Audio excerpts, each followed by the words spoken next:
SoundHound AI is an interesting AI stock to be sure, one of the most volatile stock prices in the markets overall. While the stock price is up over 200% year to date, it's down over 18% in the last 5 days. So, what's going on with SoundHound AI stock? That's the question I'll aim to answer in this video, going through what management said about the company's latest quarterly performance. Hopefully, that will reveal a lot of great insights about the company and why the stock price has been so volatile. So, let's take a look. I want to thank the Motley Fool for sponsoring this video. Visit fool.com/parkev for the 10 best stocks to buy now.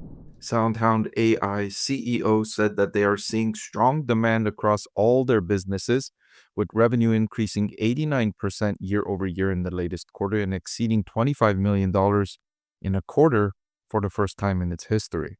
So the company's making great progress on the top line. That's something that investors are seriously encouraged about. So on November 12th, when the company held this conference call with Wall Street investors, the management team also said that voice is becoming the preferred way for users to interact with billions of devices. And product creators can embrace it with just a small, inexpensive microphone and a partner like SoundHound. And if you zoom out a little bit and think about this intuitively, it makes sense. Voice is a lot more convenient for interacting with many devices today, right? You think about a printer, you think about a TV remote control. Have you ever tried searching for something using your TV remote control and the interface with any of the apps that you might be using on your TV, like Netflix or YouTube, etc.? It's so inconvenient to use the keypad on the remote control to conduct the search. Whereas if you can speak into your remote control, look for the movie or show that you're looking for, that speeds up the process, makes it incredibly more convenient. And that's just one example of how voice is significantly more convenient for interacting with devices compared to how we're interacting with devices most of the time, which is through touch and keypads and touch screens. So I agree with management here that voice could enhance the power of many of the electronic devices that we have in our households and in our businesses by making them easier to use, by making the technology more accessible to more people, not just those that are the most tech savvy. They go on to say that AI customer service will become as necessary to all businesses as Wi-Fi and electricity. Users will prefer to have their questions answered and transactions handled by a consistent, accurate conversational AI agent more so than by a human. And I agree with this as well. Customer service agents are notoriously bad across the board for many businesses. Some businesses have just eliminated customer service altogether, and I bring up Microsoft as an example. I've never been able to get a hold of Microsoft telephone agents. They just don't exist, or they've made it so inconvenient that I've not been able to get a hold with Microsoft's customer service agents. Other times with other companies, the customer service agents could give you inconsistent information. I had that happen with Apple in the last month where I spoke to one customer service representative that gave me information that sent me in one direction. And then when I called back a couple of days later, another customer service representative gave me information that sent me in another direction. So this is because humans error, right? Humans are at the risk of giving incorrect information at times because they might be thinking about something else, or they might misunderstand your question, or they might misunderstand your intent. Whereas the artificial intelligence will always incorporate all of your company's proprietary information and be able to communicate that with customers based on the questions they're asking. So the customer service agent, if it's an artificial intelligence, will have all of that information on hand and be able to recall it better than a human being can. And that's just the way computers work. That's one of the benefits of computing that's used by artificial intelligence as opposed to humans, which sometimes are forgetful and sometimes they're not trained as well as they should be because companies are looking to cut costs. And one of the areas they cut costs on is customer service. It's one of the most notorious areas where businesses have been cutting costs. And so this is something that I agree wholeheartedly with SoundHound AI management.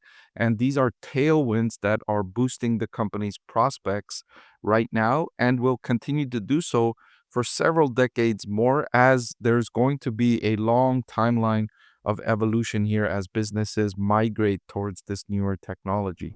For most companies nowadays, AI adoption is no longer an exploration within their innovation budget, it's a mandate. And this starts with the larger companies, right? When you're communicating with a larger company, when you're interacting with a larger company, customers almost expect you to have a strong interface, whether it's an AI customer chat agent that you're able to communicate with, or whether it's on the phone, whatever the case might be. Customers are now beginning to expect these large companies to adopt artificial intelligence into their operations to make their operations more intuitive. And for SoundHound AI, their AI agents for customer service now span multiple industries and offer solutions that drive efficiencies for companies by improving both employee and customer experience. Their AI agents are able to answer queries and initiate all kinds of transactions. So you think of a company like Domino's, if somebody calls in to a customer service agent, a person can ask a question like, what's your latest deal? What comes on your specialty pizza? And as well as answering those questions, the customer can also say, okay, order me 2 pizzas in this kind of way, in this kind of customization, and have it delivered to my house in the next 1 hour, right? So they can do both with just one phone call. And speaking of Domino's, if you've ever used their app lately, their app is very clunky and not intuitive, and it takes longer than it should to order a pizza on the Domino's app. So if they can update their and upgrade their service by having a phone ordering system where a customer can call in and have their order taken and completed in less than a minute, that would be a huge improvement versus ordering over the website or app, which takes longer than it should. So these apps have gotten to the point where they're so complex that it takes so much longer than it should for customers to get their orders in, to get their questions answered, that there's now a growing need for artificial intelligence to be implemented, whether it's through a chat AI or whether it's through a phone AI, whatever the way they're implementing it, companies need to have artificial intelligence, because if they don't, and their rivals do, imagine if you have to take 5, 6, 7 minutes to make an order on the Domino's website, and then Pizza Hut implements artificial intelligence and it only takes you 1 minute to order from Pizza Hut. As time goes on, more and more customers are going to move over to Pizza Hut for the convenience, and Domino's is going to miss out. So it's a strategically important competitive advantage that companies must adopt, otherwise, they risk getting left behind. So all of these tailwinds are driving growth for SoundHound AI. And as I mentioned earlier, the stock price is up over 200% year to date in 2024. And this is partly the reason why the tailwinds are so strong on the back of SoundHound AI. Hey everyone, I'm excited to announce that my book is finally available for sale. I've been working on it for more than a year now, so I'm really excited to finally share this with you now. It goes through my framework for evaluating stocks.